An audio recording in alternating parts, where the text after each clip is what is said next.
Hello friends, this is Scott, and this is Onion Harvest 2024 at both the school garden, which I'm at right now, and I'll be showing you the hobby farm onion harvest here at the end of this video. But yeah, it's a nice little patch. We have some volunteer tomatillos in here, but there's some good sized onions here.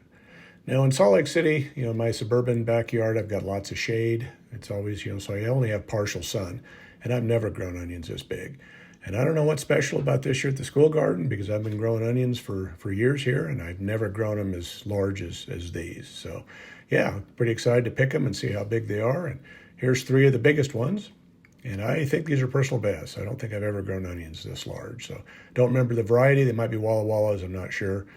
But there, I did leave some and just let them grow a little bit longer. And there's some of the ones that I planted from just plants that aren't done yet. So yeah, we're going to leave those in the ground for the kids to see them finish off.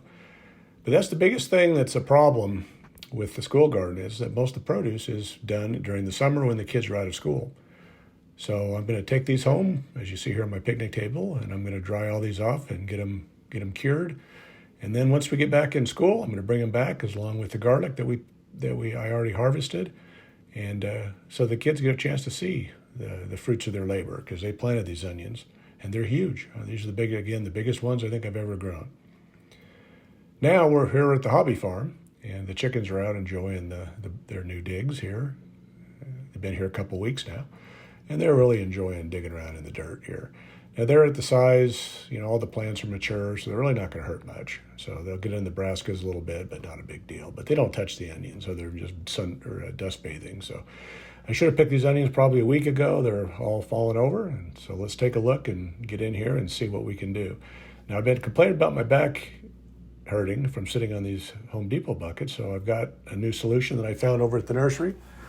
And I'm going to use one of these very nice kneeling pads. This is a very cushiony one, maybe 1.5 inches thick. So I'm going to try that out and see if my back will be saved by just kneeling rather than sitting on that bucket. So yeah, we're just going to get a good start on picking.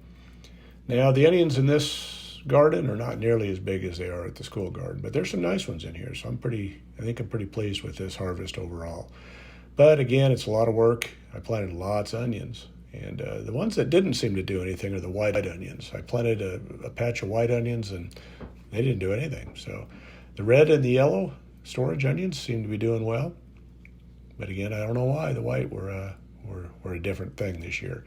So I'm going to use my worm compost bin again with some particle board on top, or plywood, just to use as a good place to dry these onions. And they're underneath the tree, so they do get a little bit of sun, but they get some shade also. So it's a really good spot to cure them.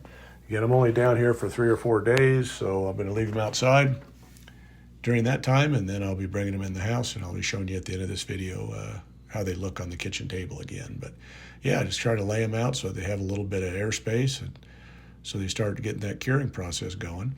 Get in the house, again, I don't have air conditioning, so the home is generally in the 80s, and obviously no direct sun inside the house, so it's a good place for them to cure. Now here's a look at the first couple buckets full. And again, they're not the biggest onions, but they're very nice. I'm happy with them. I mean, this is my normal large onions in my garden. So I'm hoping down here at the hobby farm I can grow a lot bigger onions over time. Again, these were all planted in a first-year bed. So hopefully the beds get much better and better as I keep layering more organic materials and organic fertilizers. And yeah, we'll see what we can do here in the future. But I'm pretty pleased overall with the amount of onions. Now, I do not have a large family, but what I do like to do is I like to plant lots of onions because I like to freeze them to preserve them. And so we just freeze them in quart bags, pull them out of the freezer when it's time to cook, and you don't have to worry about cutting up onions. You can just dump a bag into whatever you're cooking. So has to plan for most of these. I'll save some for fresh eating. There's a nice little bunch. But overall, most of these will go in freezer bags, and we'll just be able to enjoy them all year long. I'm almost out of onions from last year's garden. I think I have probably 1 or 2 bags maybe left. I'm not sure if I have that many or not. But again, the ground is, even though it's a first-year bed, is pretty loose. I'm able to rip up most of these without breaking off the tops, but there's a few that I had to dig out. But overall, though, just really simple harvest. But yeah, my new knee pad is really helping me out because my back feels much better.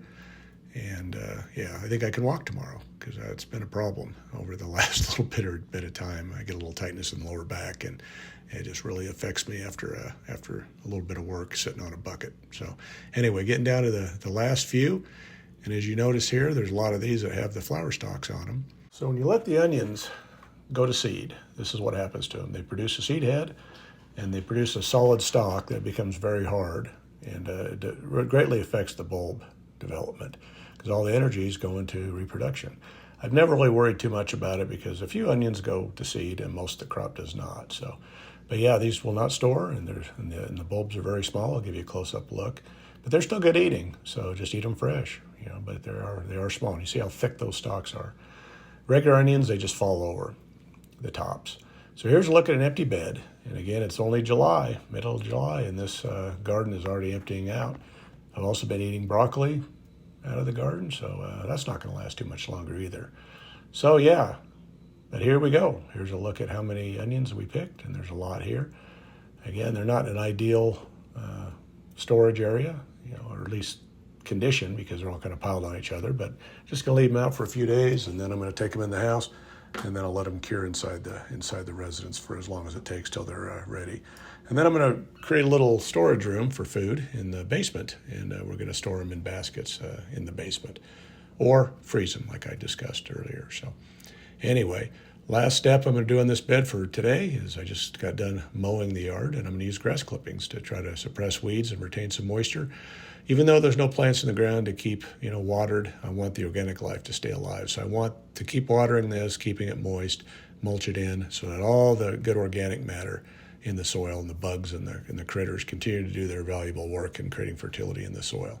So there's a look at a couple wheelbarrows full, and that's all I got today. Now there'll be some weed seeds from, you know, my yard, but, you know, I'll deal with those as they come.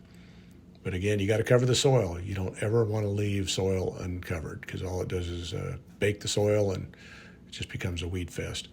So then, after a couple of days, I got out here before I brought them in the house, and I'm just cutting the tops off with scissors as well as the roots.